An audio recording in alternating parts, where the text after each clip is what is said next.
Warkworth is in the Rodney district, and apparently life here is pretty good. Rodney residents consider themselves the happiest and healthiest in the country. But what about support for parents of kids with disabilities? I just felt I couldn't, I came home and said, Gary, I can't do this anymore, and I felt like I couldn't keep him safe. We never go out because the time we get the caregivers, isn't it, in the evenings? So we haven't been out. Two families with high needs teenage boys, both enjoying the good life in Warkworth. But they hadn't banked on the lack of facilities for their kids. Now they've been forced to make some tough decisions. Joshy, do you want this one? You tell Mummy? Do you want this? Josh Barber is autistic. For the past 3 years, the 13-year-old has been living in South Auckland, just over an hour away from his home and family here in Warkworth. It's the only option for residential care, especially now he's a teenager, full of testosterone.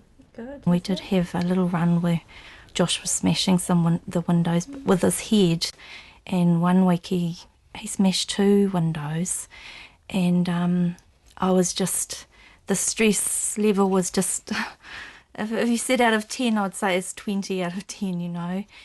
Josh only comes home every other weekend. Not ideal.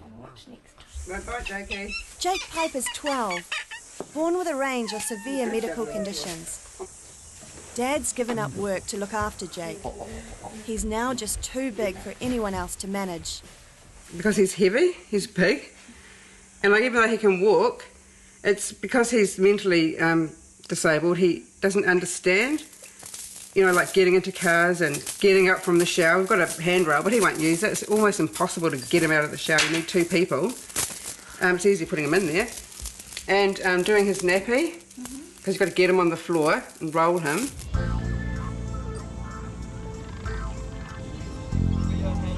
Warkworth's population grew by 13% in the last census. Residents say their stress levels are lower than anywhere else. But parents who have children with high needs have a different view. They say the support and services simply aren't here. One of the major problems for families living in Warkworth is the distance to respite care. It's obvious to me, after talking to people, that this tight-knit community want to keep their kids close to home and part of their everyday lives. But every second weekend, Gary Barber does a 3-hour round trip to collect Josh and bring him home for a night with his family. The constant changes are unsettling for Josh, and the journey makes it worse. Well, it's about an hour and a quarter each way, and sometimes it is a bit of a challenge with Josh. I usually have him in the front passenger seat with me so I can sort of control him a little bit better, but Sharon won't even drive him anywhere now, really. He can be very gentle and loving, which is lovely, and luckily he's quite tactile, so sometimes, he can be really gentle and he'll let me hug him, or he'll, sort of touch my face, and I know that, because he's non-verbal, it's hard for him to express himself, but those times are really lovely.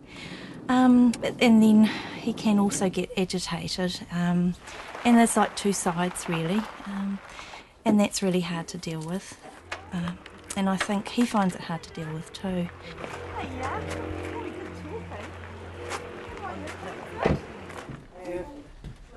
Perhaps the only saving grace is that these parents aren't alone. 10 years ago, this coffee group started, initially as a place for the mums to go with their kids. Many of the children lacked social outlets, but the parents realised they were all facing similar issues. I think a lot of it's like moral support and friendship. But there are also practical things. We'll talk about problem solve together. This has happened. What would you do? Or someone will say, well, I've had that happen to me, or just and little practical things. Today, coffee's at Corinne's house. I think the challenges for me and Melanie and my family is, the main one would be respite. Melanie goes to respite in Green Lane in Auckland, and so that's an hour's drive. She's far away if anything happens, and ideally I'd like her to be in respite in the community. So when she's out and about in the community in which she lives. Yeah, I didn't bring my child either. You didn't? The coffee group's a rare chance to relax. Used to be Hey. What's up? It's all right. Jake's nearest respite care is also in Auckland.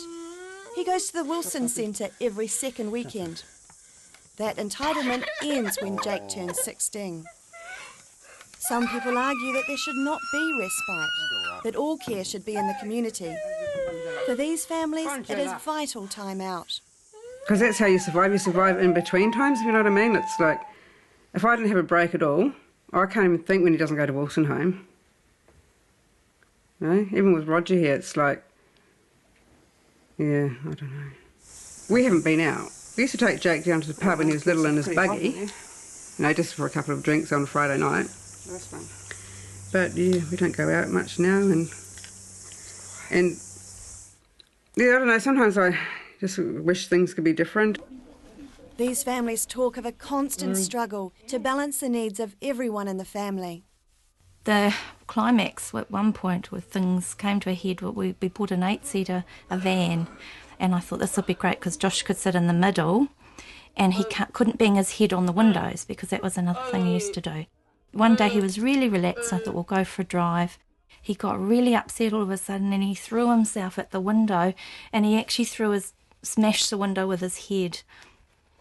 Yes, you could imagine. I heard this huge explosion and I actually thought we'd been shot, which I know, it sounded like a gun going off. It was a huge explosion, and I pulled over and then I realised there was glass everywhere and Joshua was playing with the glass, and that was for me actually a turning point that I just felt I came home and said, Gary, I can't do this anymore, and I felt like I couldn't keep him safe or me safe or anybody else safe. You want something to eat? You want to eat? Josh is obsessed with food. That's mostly all he does when at home, eat and watch his favourite DVDs. Medication helps to stabilise his moods. But because Josh can be violent, he needs round-the-clock supervision. And that means next to no sleep for Mum and Dad. Oh, yum, I know. Josh often doesn't sleep for very long. He might sleep for 2 hours a night or 2 or 3 hours. And so what Gary and I did for quite a few years was all night we'd go in shifts. So one of us would sleep for 3 hours and then we'd swap shifts and the other one would get up. So when you've done that, you know, for a few years, that all takes its toll. And crumpet. Okay. The Barbers believe Josh's autism is a result of a reaction to the measles, mumps and rubella, or MMR vaccine. They had older sister Elise to compare his development with. He was developing fine up until 19 months. He'd had an ear infection and he was due to have his MMR vaccine at 15 months, and I'd put it off, mainly because I was remembering how he'd had, you know, these bad reactions. I was thinking, oh no, sleepless nights and, oh, you know. So we decided to go ahead with it. But I must admit, I did have a gut feeling, I suppose. I was just worried. I felt a bit, apprehensive. And that night, he woke up screaming. And it was a different cry than he'd ever done before. So I think as a parent, you know that when something's really wrong. And we went in to get